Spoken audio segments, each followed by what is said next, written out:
Akí ẹnjìníà wa ẹ káàsán sà fún ẹ̀yin tí ẹ ti mọ̀ wọ́n tẹ́lẹ̀ àbí ẹ̀yin tẹ́ ẹ ti ẹ̀ dá wọn mọ̀ ẹ lè bá mi dárúkọ yín fáwọn tí wọ́n ń wò yín. Èmi ni ẹnjìníà JIMOH ADEKUNLE. Onímọ̀ ẹ̀rọ JIMOH ADEKUNLE fún ẹ̀yin kan tí ẹ dá mọ́tàgbà mọ́lẹ̀ mọ̀ dáadáa ẹ fi rí wọn pé ẹnjìníà yìí òdú ni wọ́n kì í ṣe àìmọ̀ fún olóko. Àwọn ni ẹnjìníà tí ó ṣe iléeṣẹ́ gàrí tó gbajúgbajà nílùú Ìbàdàn yẹn tá a mọ̀ sí Ìlàjú Gàrí Processing Factory eléyìí tí Ọlọ́run fi àlùbáríkà sí tó dẹ̀ wá bí ohun tuntun míì eléyìí tí wọ́n tún dáwọ́lé lọ́wọ́lọ́wọ́ báyìí. Èwo ni tí ẹ dáwọ́lé báyìí sà? Ibi ni burnt brick making factory. Ẹ ṣàlàyé dáadáa sà. Burnt brick making factory.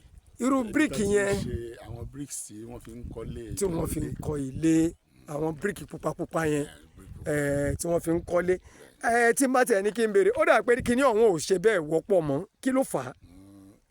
Láti ṣe bíríkì tó wọ́n fi ń kọ́lé tìgbàlódé yìí ó jẹ́ nǹkan tí ó require a lot of money and ìyẹn ló dàbí pé ó fa kí ọ̀pọ̀lọpọ̀ àwọn èèyàn tí ẹni tí ò bá ní jọ̀bọ̀jọ̀bọ̀ lẹ́rùn ò lè sọ pé kò lè dábàá mọ́ kíọ̀kíọ̀ tí èèyàn bá fẹ́ dá sílẹ̀ owó rẹpẹtẹ ló need òun ni àìsí rí mọ́ ni ò jẹ́ káwọn èèyàn náà béèrè fún mọ́. Ọ̀pọ̀ àwọn blọ́ọ̀kù tí ìgbàlódé tá ń fi sìmẹ́ǹtì ṣe lákòókò yìí ti ń bú yẹ́kẹ́ tí gbogbo ilé ń wó ẹ mọ̀ gbọ́ ilé wó ilé alájà 15 wó lẹ́kọ̀ọ́ ilé kan wó ní kinní kan ọ̀pọ̀ àwọn èèyàn lọ rẹpẹtẹ omi ibi tí wọ́n ti ń ṣe lọ́wọ́ ló ti wó tó pa gbogbo àwọn òṣìṣẹ́ kódà tí ó tún pa àìmọye ẹnjìníà níbẹ̀ ìmí wọn ti ń gbébẹ̀ fún bí ọdún mélòó kan bí ọdún mẹ́ta ọdún mẹ́rin ẹ kàn déédéé gbọ́ pé ó wó kí lẹ rò pé ó bí eléyìí. Àwọn bricks blọọkù ṣíṣe ó ní májẹ̀mú ọ̀pọ̀lọpọ̀ blọọkù wọn ló jẹ́ pé nítorí pé ó wà permeable ó máa ń fa omi mu táyà ti fa omi mu tó ti rẹ̀rọ yóò ti bẹ̀rẹ̀ sí rẹ̀ èyí máa ń fa kí àwọn blọọkù báyẹn kan wó.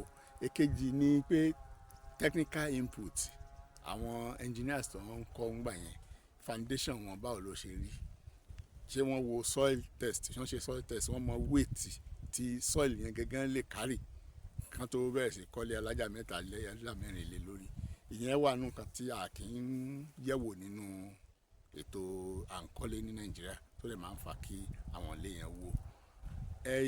Ètí àtúnwá lè sọ nípa ẹ̀ náà ni wípé nítorí pé sìmẹ́ǹtì wọn àwọn èèyàn wà wọ́n dín sìmẹ́ǹtì tó wà nù blọọkù tí wọ́n ṣe kù.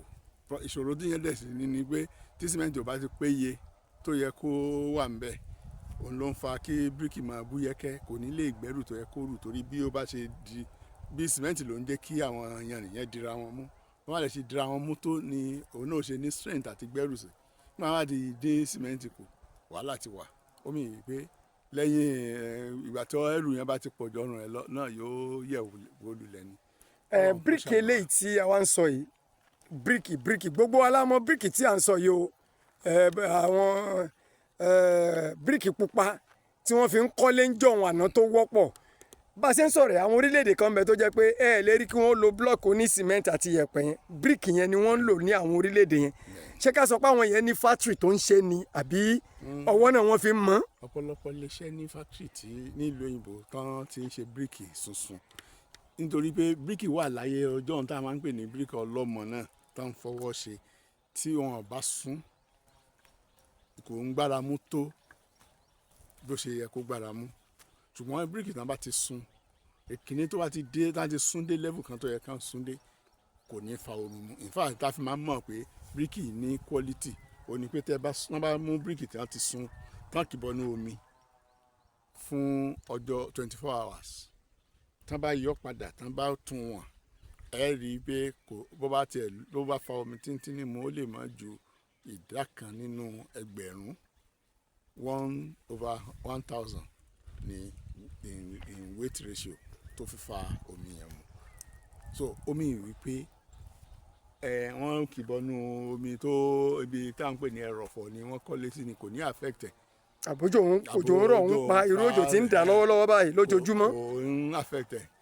advantage tó tún wá ní náà ni wípé tẹ́ bá fi irú ẹ̀ kọ́lé ètò ń sọ stray bullet wọ́n wá yẹn ó wá wọlé lọ báyẹn nu yàrá ó ń pa wọ́n yẹn kò sí yẹn fún burnt bricks torí wípé ó le koko.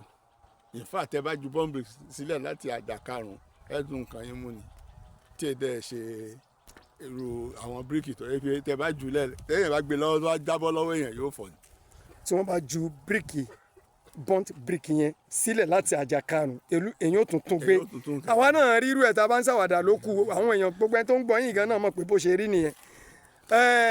kò sí kinní yìí nípínlẹ̀ Ọ̀yọ́ gan mọ́ gbogbo ilé táwọn èèyàn ń kọ́ nísìn wọn ò rí blọọkù yẹn fi kọ́ mọ́. nítorí pé Èkó ní ibi méjì tí wọ́n ti ń ṣe wà ibi kan tó tún wà ó wà ní Ìré Èkìtì tọ́nà ẹ̀ jìn. nílẹ̀ Yorùbá ń bí. nílẹ̀ Yorùbá ń bí ọ̀nà mẹ́ta tí ó wà níta nínú yẹn. kí ni ayé wa ń retí lọ́wọ́ nísìnyí báyìí ẹnjìníà. pẹ̀lú èyí táwa ń ṣe lọ́wọ́ yìí nígbà tí ọdún yóò bá fi palẹ̀ kólẹ̀ àwọn náà ti máa sọ wípé wọ́n ti ń produce bíríkì ní ìlú Ìbàdàn pẹ̀lú ògo Ọlọ́run. níbo níbi tí a wà yìí. ibi ni wọ́n ń pè ní Ọlọ́ba. Ọlọ́ba níbo ló jẹ́ gbajúgbajà tẹ́ lè fi ṣàpèjúwe. Ọlọ́ba jẹ́ àrọ́kọ ẹrùnmú. ẹrùnmú lágbàdé abúlé tí wọ́n ń pè ní Ọlọ́ba. ẹ ṣeun kí ló wá fẹ́ ṣẹlẹ̀ níbi tá a wà yìí o.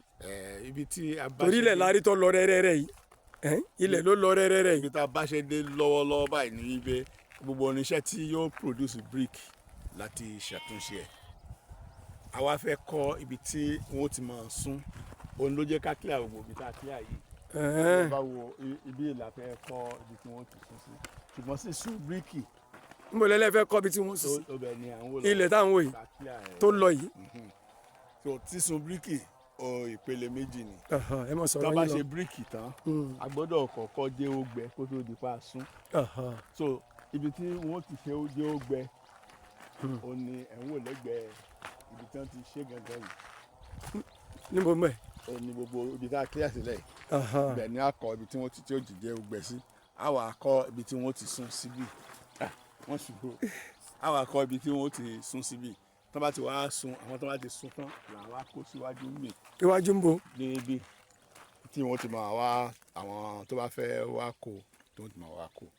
ibi tá a clear sílẹ̀ ń bí láti fẹ́ fi ṣe offices. ok. so gbogbo àwọn ètò yẹn láti ń ṣe sílẹ̀ ó kàn kù péréte kí iṣẹ́ ó bẹ̀rẹ̀ ni. kí iṣẹ́ ó bẹ̀rẹ̀ àwọn irinṣẹ́ tèmi ń wò yìí àwọn machines tí mò ń wò yìí ẹ̀ ń ṣàtúnṣe wọn lọ́wọ́. bẹ́ẹ̀ gbogbo ẹ̀ náà láti túnṣe tán. nígbà tí jẹnẹrétọ̀ yẹn tá a fẹ́ parí láti parí jẹnẹrétọ̀ a lè rán gbogbo wọn. àwọn machines yìí. bẹ́ẹ̀ wow á dé díẹ̀ náà á wò wọn ní ọ̀kọ̀ọ̀kan ìjèjì gẹ́gẹ́ bí tí ó wá jẹ́ ọ̀rọ̀ àjọsọ wa tí àwọn tá yẹn bá fẹ́ bá sọ̀rọ̀ kí wọ́n gbóhùn lẹ́nu ẹnu kù kankan tí kinní yóò fi gbànà yá. òun náà ni à ń pè ní king but modern king la fẹ́ ṣe which they call tunnel king. ok tunnel king. tunnel king àti tunnel dryer la fẹ́ ṣe. ok.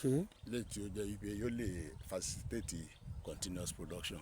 ok. unlike iléeṣẹ́ bíríkì kan tó ti kọ́kọ́ wà ní Ìbàdàn tẹ́lẹ̀ tó ń pè tó wà ní Ìdó. ok. wọ́n lo Osman king síbẹ̀.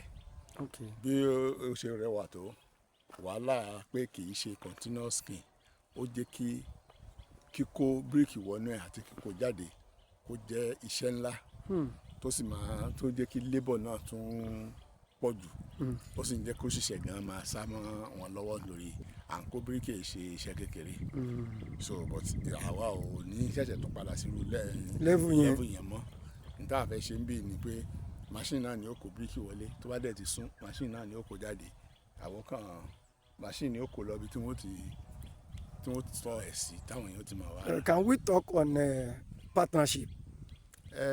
Yes. Kí lẹ ṣe rò pé people can partner with you? àwa náà ń wò pé tá a bá ń wá onígbọ̀wọ́ torí pé nínú ìgbìyànjú tá a ti ṣe ní tó wà nílẹ̀ wọ́ọ̀tẹ̀ wọ̀ bíi 1 billion ní gbogbo equipment tó wà nílẹ̀. Àwọn equipment yìí Yes. bíi 1 billion. But I need bíi about 300 million to finish up the clean and dryer. Okay. So àti ojú tá a bá rí àwọn tó wà interested. Okay. Tán lè fún wa ní the needed support. We can sit with them and discuss. What will now be the benefit of whoever have interest in, So partner with you? ètò tí a ṣe sílẹ̀ ni pé ẹ̀wọ̀n tó bá fẹ́ join wa àti gé owó yẹn sí ìsọ̀rí pé 20% ní gbogbo share tá fẹ́ gbé síta, and that will attract 300 million.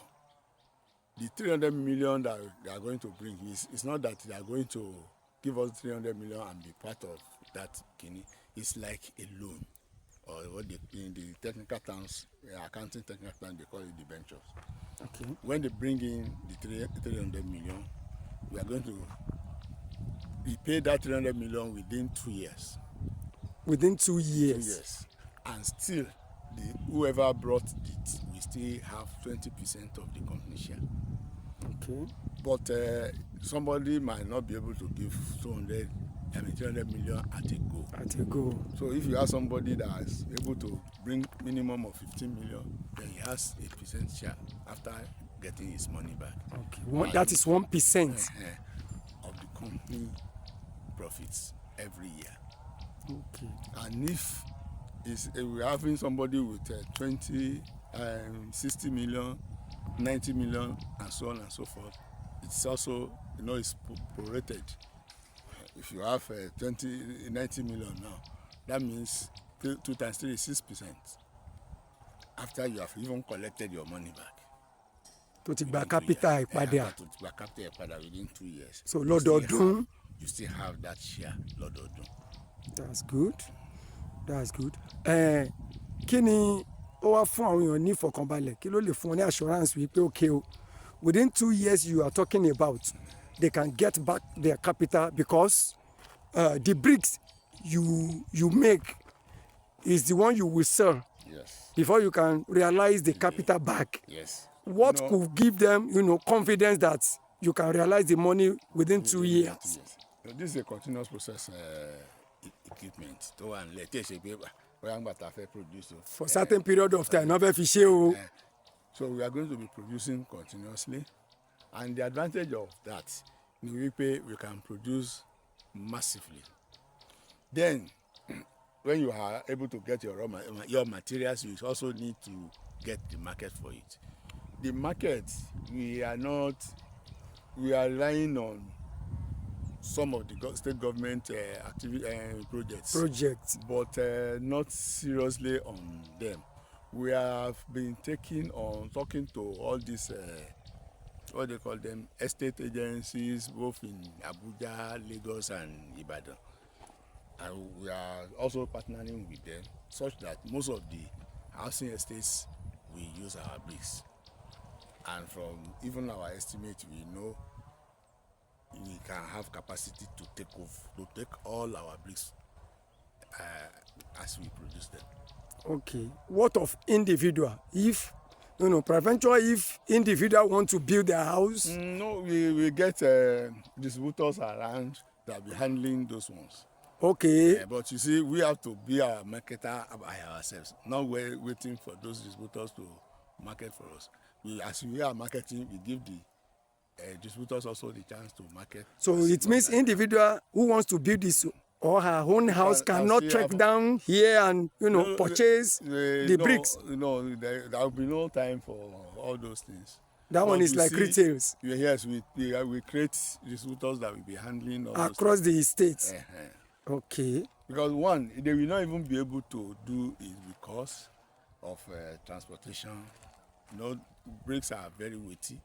So, but if you have our distributors in the saying, he would have taken the large quantity. Saying, yes, from there people pick from him and they buy. Okay. And we can find a way of around transportation. Okay. Because we are selling in bulk. Okay. Unlike if individuals are coming for 1,000, 2,000 bricks. That Okay. would be it will not be cost effective even for those people. Okay. What is the involvement of governments on this, project and the factory itself? Actually, it was the government that initiated it, and when they got to where they feel they need to have a private partnership with people. Okay. It was published, and because of our own wealth of experience and the technical managerial expertise, we bidded for it, and they gave it to us. And as it is now, we have refurbished the equipment ready for operations, and we are working on making the kilns. Okay. So definitely, whoever have interest in being a partnership with this company need not to be fear of anything. No. There is a very solid agreement between us and government on the partnership plans. Okay. And apart from that, we take over the managerial something so that there's no what they call it, the government bureaucracy. Bureaucracy, yeah. In the production process. Okay. So we Okay. Go on, sir. So we are in for business. It's not the government say this, the governor say this. Is not in our system. Okay. Because it's purely a partnership agreement. They are only to take whatever they are going to get at the end of the year. They are not part of the administrative operations. Okay. So it means if the government itself need this brick, to use for their project, they will purchase it from your own factory. They know that we also bring money back to them. To them, you are right. You are right. Can you now take us to the factory and see all the machines? Okay, let us go. Yeah, this is the land. This is the land. And the factory is on how many acres of land? 32 hectares of land. Hectares, not acres. No, 32 hectares. Wow. Wow. This is serious. ERUNMU side. Wow. Wow. Look at the land. Look at the land. Look at the land. Wow. Wow. Wow. Wow.